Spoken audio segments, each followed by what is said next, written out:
All right, guys. Good morning, everybody. Welcome aboard to the Morning Note. My name is Carlos Garcia. I'm the founder and CEO of GAR Capital. It is Tuesday, August 13th, 2024. Glad to be with you this morning and every morning at 9 a.m. Eastern Standard Time here on our YouTube channel. Also, started back up the podcast after the bell. That's free for everybody on Spotify. I used to do it on the Anchor app, but then they were absorbed by the Spotify company or corporation. So if you are interested in checking us out, make sure to search GAR Capital on Spotify. That's where the podcast will be. Good morning, everybody. Dow futures are up 118 points. The Nasdaq's up 179 points. I dove a little bit more yesterday into the Nasdaq futures on the podcast, which was, I think it was posted like around 5 p.m. And we talked about some levels, the 677 pivot. We talked about the 1 hour golden cross. And so far, everything's looking pretty good. We also traded it overnight with our signals group, and they caught some nice profits. This move right here is due to the PPI report, which I also discussed, kind of previewed it yesterday, talking about it. You know, the difference between PPI and CPI and such. Let's go ahead and take a look at that number together before we finish up around the horn here with all the asset prices.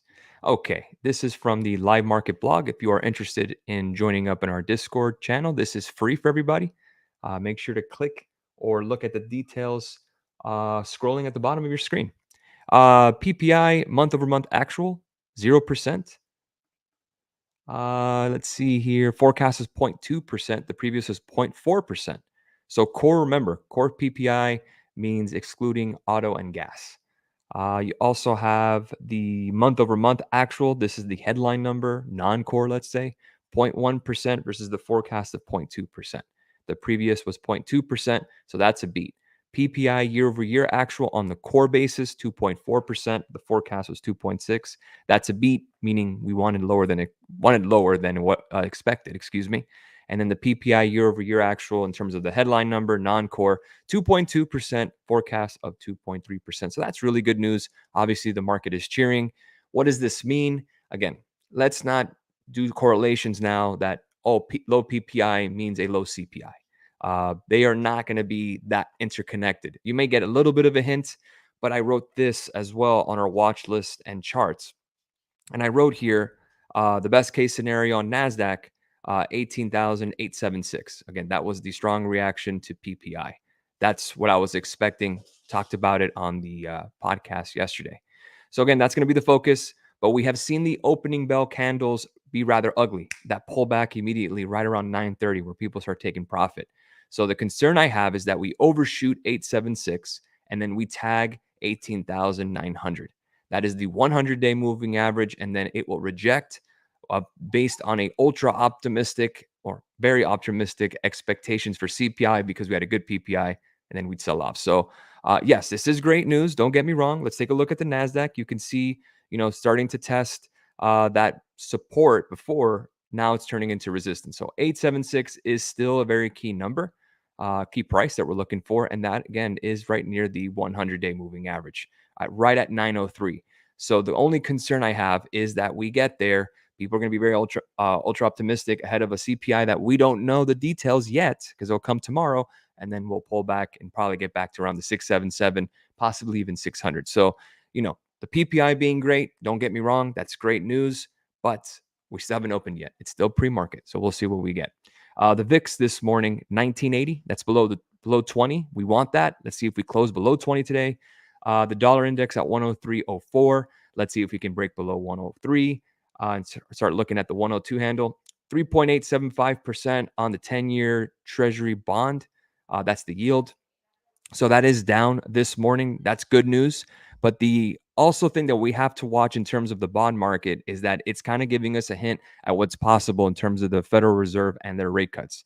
I think we can all kind of look at this information now with the PPI. I think we're almost pretty much setting in stone that we're going to get a 25 basis point cut.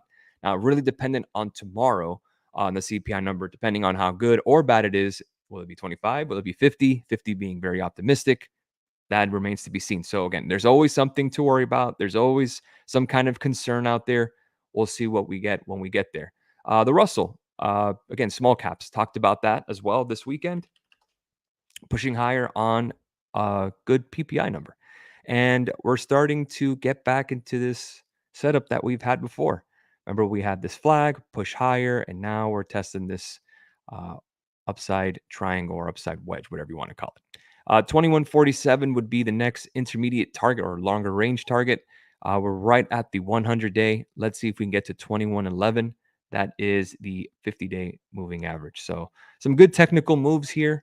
Looks like it's just kind of a blip so far. I know a pretty ugly blip that we've had the past couple of days, past couple of sessions. But again, if that CPI comes in softer than expected, then that's going to be another marker, another check mark that the bottom is in, at least for now. Crude oil pulling back, even though we had the U.S. government buying back 6 million barrels of oil for the strategic reserve, so down 0.5%, even with a lower dollar. That's interesting. Gasoline futures down 1%, $2.42. Gold tagged new all-time highs yesterday at close at 2,500, now above that at 2,506. Silver down 1%. I had a question yesterday on Investment Club about silver. I responded, I said, if you want silver, buy a Rolex. That's going to appreciate more. Copper's down 1% this morning. In terms of Forex land, anything that stands out, pound dollar is up about 39 pips, 128.07. Aussie dollar is up 18 pips, 66.05. Bitcoin is up quarter of a point. There was some kind of expectation yesterday since former President Trump was on, I think it's Twitter Spaces with Elon Musk, that maybe crypto or Bitcoin would move a little higher. It seems to be rather muted right now. Again, we'll see what Bitcoin does, but I still fully expect that with a rate cut, we will break above 70,000 and new all-time highs by the end of the year. Just my opinion. 2657 on Ethereum futures. That's down 0.43%. Woo, that's a lot. All right, let's answer some questions. I know you got them. Okay, good morning. Good morning. What are my views on Bitcoin short term at the moment? Great lead. Okay, let's go and take a look at Bitcoin. So we want to get it back above 62. That gets us back this beautiful trend line. But for the time being now, use 55,615 as your support. That's the 200-day moving average. We just filled this gap here on the future side. Again, this is not spot Bitcoin. This is just futures. And we're kind of hovering around that 60K level. So maybe we start, kind of just chopping around here as we are waiting for that CPI number tomorrow. If CPI comes in better than expected and rates go lower, the dollar goes lower, this is going to shoot higher. And now the question remains, is there any of these moving averages, the 100, the 200, or excuse me, the 100, the 50, or the 20, are they going to act as resistance for now? But if we are looking in a broader sense, let's see if I can expand this out here. Well, this is the weekly, so this will give me a little bit of perspective. Just bear with me here, guys. Does this look like anything to you? Nice flag.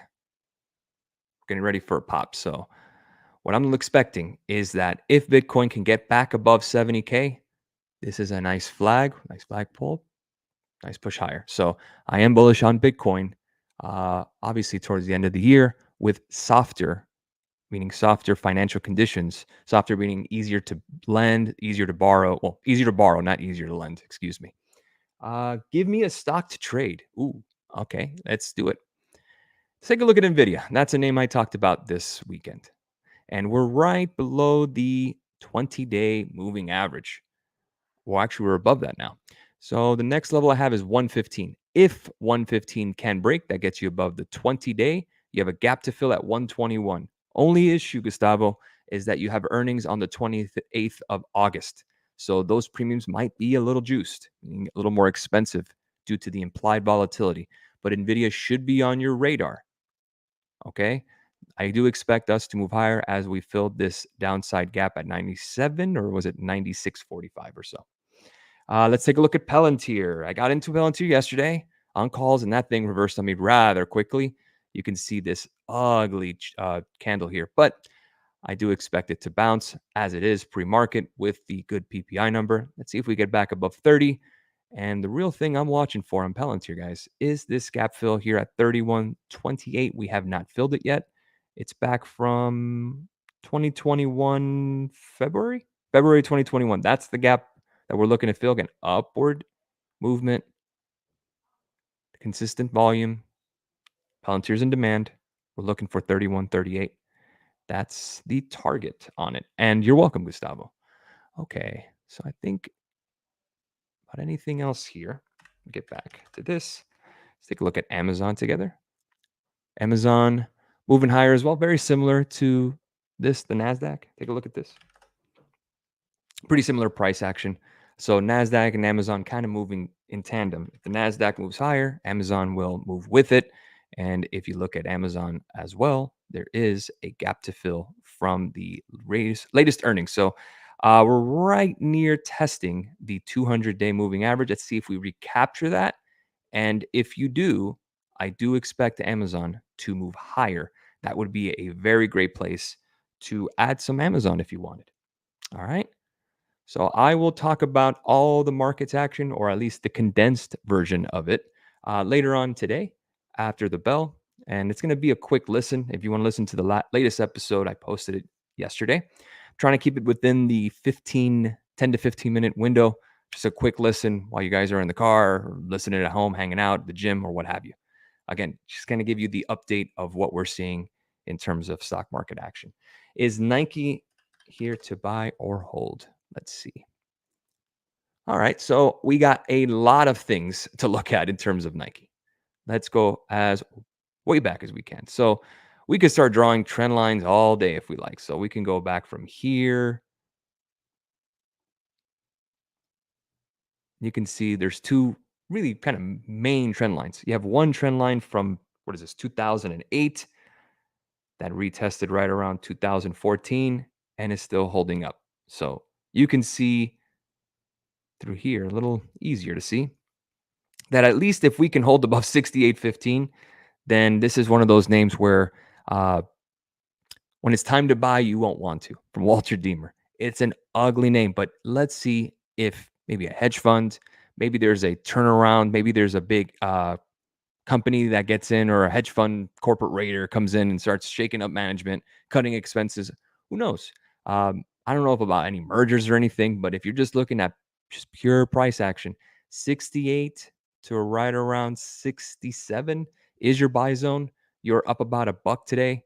So again, I don't see it in the summer. Nike would be a stock that would be, let's say, what's the word I'm looking for?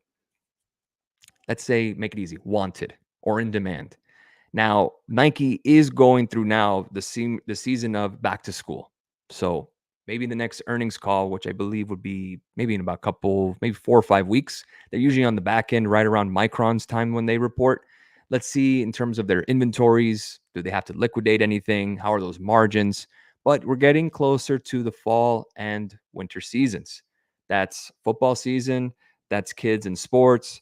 And that's the holiday season. Nike tends to do better, obviously, in the holidays. We know that.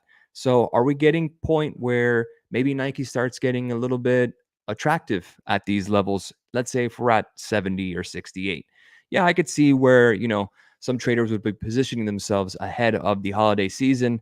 Um, that just remains to be seen. But as of right now, I don't think anyone, or mainly looking at the stock market, is looking at Nike and saying, "Ooh, I can't wait to buy it."